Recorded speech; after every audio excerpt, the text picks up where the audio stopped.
Okay, so I'm very bored and very unemployed at the moment, and with that, I found myself booting up old NHL games recently and going through the rosters. When I made my way to NHL 17, which was the rookie season of Auston Matthews, Mitch Marner, and William Nylander, I found myself kind of in awe looking at this Leafs team. I remember being in 10th grade at the time and looking at the trio wondering what the future would hold for them. Knowing what we know now, it's incredibly tragic and incredibly funny too. So, I don't know, I just thought it would be cool to simulate up until the current date and see if NHL 17 had a better plan for this era of the Leafs. That's what we're going to do. So before starting this up, I did make a few changes. Auston Matthews, for whatever reason, was a playmaker in this game, so I made him a sniper and bumped up his potential to medium franchise. Also upped his shooting categories as well. Marner I bumped to a high elite potential, and William Nylander I switched to a medium elite. Willie might be a little low, but I'm not going to lie, I don't remember much of this sim engine, so I didn't want to go too crazy. Here are the rest of the Maple Leafs, so many nostalgic names from this time. JVR, Tyler Bozak, Nazem Kadri, Leo Komarov, Nikita Zaitsev, a 27-year-old Frederik Andersen is in net. Let's see how it all plays out.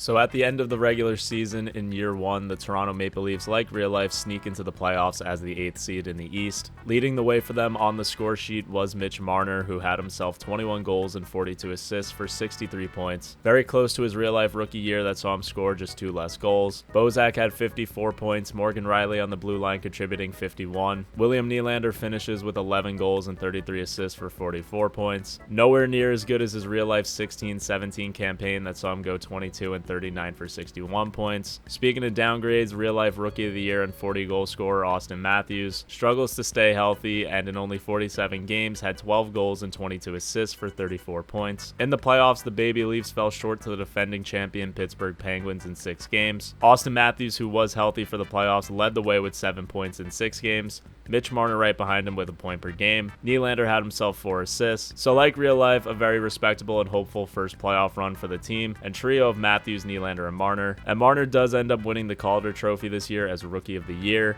In the offseason, the Leafs do not change up much, and their biggest move is bringing in 87 overall Tyler Johnson on a 4-year deal. The Leafs as a team took a huge leap in year 2 as they finished first in the Eastern Conference and second in the entire league. Auston Matthews leads the way in scoring this season, but his goal scoring is still not even close to where it was in real life. This season saw just 24 goals and 46 assists for 70 points. Marner's behind him with 58 points as well as JVR. Tyler Johnson proved to be a solid addition with 20 goals and 33 assists. Willie with 15 and 33 for 48 points. The playoffs see Toronto match up against Carey Price and the Montreal Canadiens, and they fall in 6 games in the first round. Marner and Matthews shared first in playoff scoring with 8 points each. JVR had 6 points, Kadri 5, Willie 4. Looking at Frederik Andersen's numbers, 18 goals against in the 6 games isn't the worst, but not great either. Likely an extra save or 2 could have got the Leafs past Montreal. And unlike real life, John Tavares remains on Long Island, and the Leafs head into year 3 without any significant roster changes. In the 3rd year, Toronto takes a step back in the standings, but are still a great regular season team, finishing 3rd in the East. This year sees Marner take back the scoring lead with 74 points, Matthews right behind him with 73 points, 18 goals among them. Tyler Johnson 26 and 42 for 68 points, Kadri 61 points, and Willie with 59. The playoffs are the same story as real life as they can't get out of the first round once again, falling to the Panthers in 5 games. Nylander and Marner led the team in playoff scoring with 5 points each. Matthews had 3 points, just 1 more than Matt Martin of all guys. Looks like this team doesn't get any depth scoring whatsoever. In the offseason, things get a bit interesting contract-wise, as Matthews gets a 4-year extension making 8.5 per year.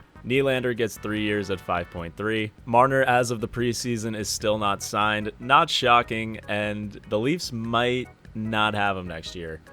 And with this, the Leafs end up falling to 7th in the Eastern Conference. Auston Matthews leads the way with 71 points. JVR scores 26 goals and 29 assists for 55 points. Morgan Riley, another solid year with 54. Tyler Johnson and Nylander with similar seasons. And again, no Mitch Marner. But despite that, the Leafs go on a bit of a run and fall to the eventual Stanley Cup champion Pittsburgh Penguins all the way in the conference finals. The Leafs finally get some depth scoring this playoff run behind top scorers Auston, Willie, and Kadri. Dmytro Timashov and Josh Levo had a nice run. Leo Komarov and Frederik Gauthier as well. Frederik Andersen with a solid playoff run at a .930 save percentage. In the offseason, Marner comes crawling back after seeing the team go deep, and he signs a 4-year, $8.4 million per year deal. Unfortunately for Mitch Marner, his return doesn't bring any further success for the team, and the Toronto Maple Leafs fall to second to last in the Eastern Conference. The trio in the regular season led the way, but they are still yet to have a true elite breakout season among any of them. This team is becoming very mid, the trio are entering their primes, the main core is aging out,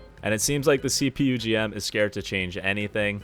Lucky for him though, the Leafs win the draft lottery and they select an offensive defenseman first overall. Heading into the next season, no significant changes were once again made to the roster, but the Leafs do have a big bounce back year, finishing second in the East. Finally, one of the big three do pop off, and it is Mitch Marner, who scored 29 goals and 65 assists for 94 points. This gets Marner both the Hart Trophy and the Ted Lindsay Award. I know I was shitting on the team, but as a whole, they did have a good year down the board. If you're wondering where their first overall pick is, he went back to play in the juniors. Despite the bounce back regular season, the Ottawa Senators handled the Leafs in the first round of the playoffs, where Marner once again led the way, but it was not enough to get through. Kinda even more crazy too is Andersen on his expiring deal put up a .961 save percentage and a 1.22 goals against. Speaking of expiring deals, Andersen does re-sign, and so does William Nylander. Toronto once again are back in the playoffs, finishing 6th in the East. Regular season sees Matthews and Marner with similar seasons. Auston had 83 points, Marner had 82. Kinda crazy seeing Matthews be switched to a sniper, not really do anything for him, and also see Marner a playmaker leading goals. The sim engine is definitely not the best.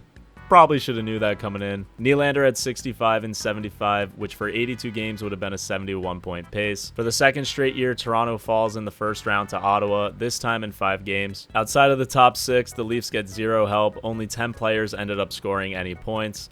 Marner led the team with 5, followed by Tyler Johnson with 4, and then Matthews, Nylander, and JVR with just 3. In the offseason, Matthews re-signs long-term, making $10.3 million per year, and their first overall pick from 2021 finally joins the team. So the simulation has definitely been ass so far, but the Leafs still got 3 more years to win a cup and make this world better than reality. And they got a first overall pick added to the mix, who helps them improve on the prior regular season as they climb all the way to second in the East. Here is the regular season scoring. First overall pick in 2021, Jared Gov has a very interesting rookie season. He scored 16 goals and 1 assist for 17 points on the year.